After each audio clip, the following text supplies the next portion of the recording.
राधे राधे।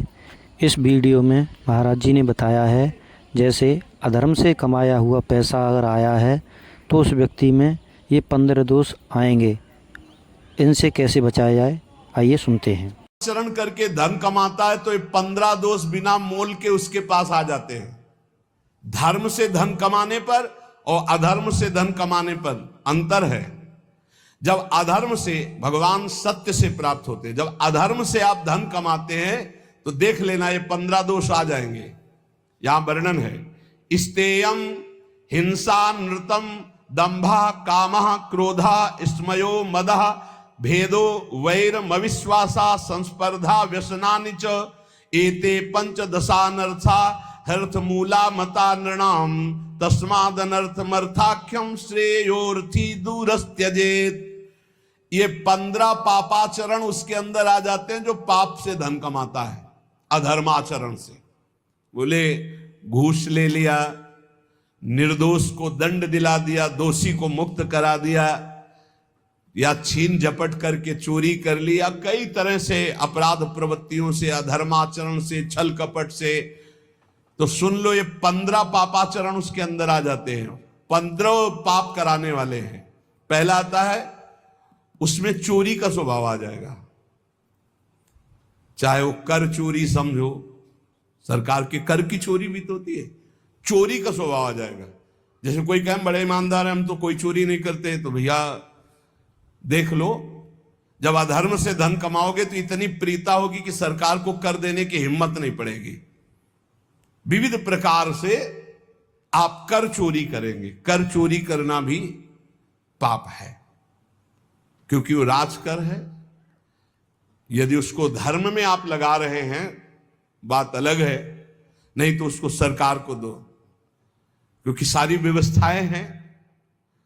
कर चोरी को भी चोरी भी कहते हैं। हमें लगता है अगर ना दो तो तुम पकड़े भी जाओगे, बंदी भी बना दो, तुम्हारा धन भी जब्त हो जाएगा ना। तो चोरी अधर्म से धन कमाए पर। अब देखो, जो बेचारे सरकारी नौकरी करते हैं तो उनको कटवाने की जरूरत नहीं, हो तो सरकार कर काट के अपने आप ही देती है। जहां अधर्म का धन कमाया जाएगा उसमें कर नहीं दे सकते, फिर वो अधर्म आचरण पाप कराएगा। पहला है चोरी, स्तेयम। दूसरा हिंसा, पक्का। धन अधर्म के द्वारा जब आता है तो वो हिंसा कराने की। प्रेरक, कर्ता, अनुमोदन, तीनों पाप को, चोरी और हत्या, हिंसा। जहां अधर्म का धन आएगा वहां शुरू। और झूठ बोलना तीसरा। चौथा दंभ करना। पांचवा काम भोग, काम भोग, रुपये के बल से व्यभिचार करना, यह आ जाएगा अधर्म के धन से। और गुस्सा, क्रोध, अहंकार, गर्व, भेद बुद्धि, बैर, अविश्वास, स्पर्धा, लंपटता, जुआ, शराब, ये 15 दोष अधर्म के द्वारा कमाए हुए धन में आ जाते हैं। इसलिए अधर्म के धन से डरना चाहिए लोगों को। अगर अधर्म का धन स्वीकार किया तो बुद्धि भ्रष्ट करके महान पापाचरण कराने लगता है। कैसे जाना जाए कि इससे भगवत प्राप्ति हो गई? कई बार चर्चा हुई। आज सिद्ध महर्षियों के वचन हैं, ये भगवत प्राप्त हो गया है, उसकी पहचान क्या है?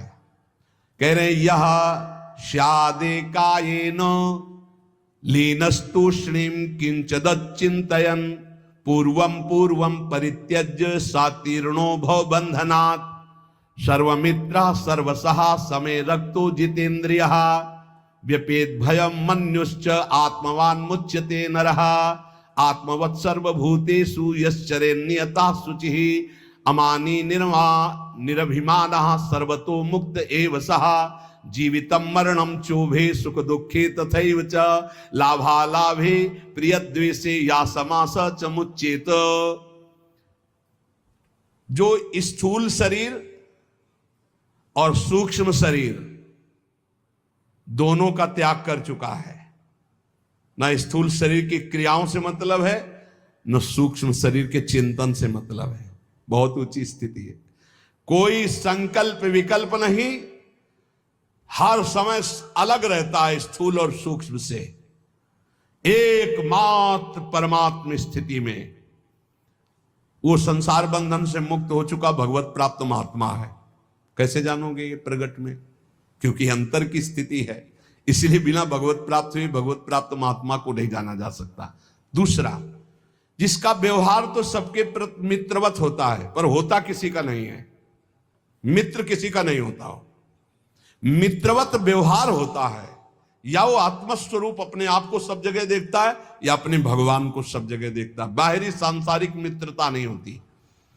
जो भारी से भारी कष्ट में भी मुस्कुरा कर रहता है, सह लेता है, शांत रहता है, ये भगवत प्राप्त महात्मा के लक्षण है। सबसे मित्रता का व्यवहार पर कोई मित्र नहीं है, सब कुछ सह लेगा चाहे जितना कष्ट आवे। ये भगवान की प्राप्ति की वृत्ति है और उसका मन किसी भी भोग में जाता ही नहीं है। खान पान क्रियाएं सब ऐसे होंगी लेकिन मन किसी भोग में नहीं जाता। वो सदैव अपने स्वरूप में रहता है, इंद्रियों में नहीं, भोगों में नहीं, मन में नहीं। किसी भी तरह से उसे क्रोध दिलाया जाए तो उससे क्रोध नहीं आएगा भगवत प्राप्त महात्मा को। ये भी पहचान भूल कर बैठोगे। सनकादि ब्रह्म प्राप्त है ना, सनकादि सनक सनंदन सनातन, और डंडा लगा दिया, बेत लगा दिया जय विजय ने, तो गुस्सा आ गई ना, रोक दिए ना तो गुस्सा आ गई, 3 जन्म का साथ दे दिया। क्या भगवत प्राप्त नहीं है? क्रोध की लीला होना और क्रोध आना अंतर है, ये बात समझना है। बार बार लोमस जी भगवत प्राप्त महात्मा है, काकभूषुंड जी काट देते हैं कि मुझे साकार भगवान के दर्शन चाहिए। निराकार की बात तब करना जब रामचंद्र जी का दर्शन कर लूं तब।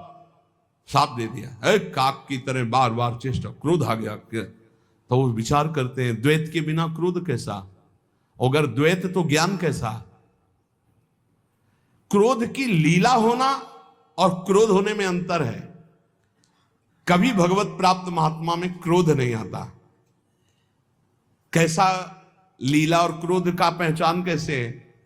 जैसे पानी में रकील खींचो कितनी देर टिकेगी, खत्म। ऐसे महात्माओं का क्रोध होता है, वो लीला वाला।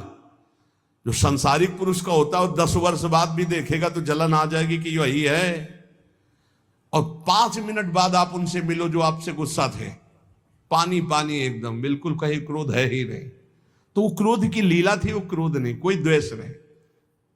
तुम हृदय को जान ही नहीं सकते, हृदय को नहीं जान सकते जो भगवत प्राप्त महात्मा है।